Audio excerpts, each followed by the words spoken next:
good, Mark? You good? Okay. So I guess do you have a statement or are you taking questions? I have a statement. Okay. Yeah. Whatever you want. Okay, Fire Chief Charlie Salazar, Orlando Fire Department. I do have a statement that I want to provide. The call came in at 6:15 a.m., 500 block of Delaney Avenue. 15-story building behind us. When crews arrived, they found a water leak, we believe, from a pipe on the 4th floor. 24 units were affected by water or flooded. Fire crews began evacuating floors 4 and below.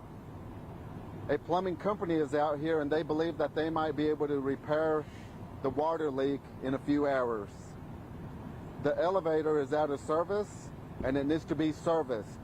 That may be a more difficult task and we don't have a timeline for how long that will take. At this time, we are coordinating with building representatives and links to relocate all residents to various hotels as the building systems will have to be inspected and repaired and the restoration crews begin their work. There's an indefinite timeline for full evacuations as the firefighters are taking their time moving residents and making sure that they're safe. We also ask the public to avoid Delaney Avenue. We have it shut down. There's no injuries to report at this time. On scene today, we have our deputy fire marshal is here, our deputy chief. We also have a deputy fire marshal. We have an assistant chief, our shift commander. He's in command of the incident. We have 3 district chiefs, 4 engines, 2 tower trucks, and 3 rescues. As you can imagine, a 15-story building, there's a lot of evacuation and we're going to have to take our time with elderly residents. There's 3 to 4 Lynx buses on location that are going to help us relocate these residents to various hotels. OPD is also on scene and they're assisting us with traffic. Emergency management is aware and they're also assisting coordinate these efforts. Thank you. How difficult of an operation is this? I mean, you're dealing with elderly, you're dealing with an elevator that's not working. I mean, it's got to be tasking for the firefighters to come out here and assist and kind of make things right, so to speak. So the task of evacuating 15 stories isn't necessarily in and of itself difficult, but it does take time. And so the most difficult part about that is to make sure that everybody gets down safely. And so in doing that, we have to be really careful when we move elderly. Some of them can assist themselves, but some of them are going to have to be carried down. And so we're going to take our time doing that and making sure that our firefighters are safe and making sure that the residents are safe. And also want to commend all the efforts of all of our fire crews and everybody involved in this effort because they're doing extremely good work with good patience and making sure that the residents are taken care of. I know you talked about it a little bit about how many crews you had on scene, but just talk about the number of, like, if you could guess how many number of firefighters you actually had out there specifically. So that would be 4, 8, 12, 16, 20, somewhere in about 30, somewhere around 30.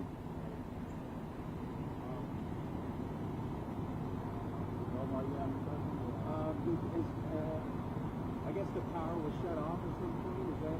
Yes, that's correct. So, that just added to the chaos, I guess? Just not having to, So when they shut the power off, the main complexity to shutting the power off is the elevators. We can't use the elevators. And then also, we do believe that there is some AC to the building, but not the entire building. Some of the residents from what floors all the way to what? So they were evacuated from floors 4 and below, and then we're going to work to evacuate the floors above, and that's going to be a slower, longer process. But we are going to hold them in areas that do have AC. There's an adjacent building, and we're going to hold them in those areas so that they're comfortable, and they're also being fed breakfast this morning. Okay. That's quite a response. I mean, you guys looking after the elderly folks here. What kind of response you getting from the residents? Are they confused, or how are they doing? Most of the residents are aware. We haven't been able to notify all of the residents from floor 5 and above. We were working to do that through a PA system if they had a PA system. If not, then we were going to have to go door to door and let them know. What kind of condition are some of these folks in? You know? They're all in pretty good shape. There's not necessarily nurses assigned to this, so they can move around on their own. A lot of them drive. You know, it varies. Some of them move around and exercise a lot and go and do things throughout the day, and some of them are a little slower and they're going to need some help. Yeah, oh, she's, yeah. Okay. She covered everything. Thank you, guys. Thank All right. you. Welcome. How long do you think you guys are going to be out here today? Okay, so for our timeline out here today, it just, there's so many variables and it depends. We have an indefinite timeline. Generally, when our crews start approaching 2, 3, 4 hours, we rotate our crews with fresh crews. And as you can imagine, we need fresh crews in order for them to be safe, because as crews get tired, that's when injuries happen. So it could be 4 hours, it could be 6 hours, but we're going to stay as long as the residents need us until we evacuate each and every one of them and we know that they're safe. Sorry, one more question. What's the plan for once everybody is evacuated? So the plan right now is the building rep, they have, they're in the process of securing hotels for the displaced residents that need a place to stay. Some of these folks also have families, so they'll go through that and make sure everybody's taken care of. Thank you. Thank you. Yeah, you answered everything pretty much in that first. I was like, what else can you ask? Thank you, Dimitri. Thank you. All right, take care. Thank you.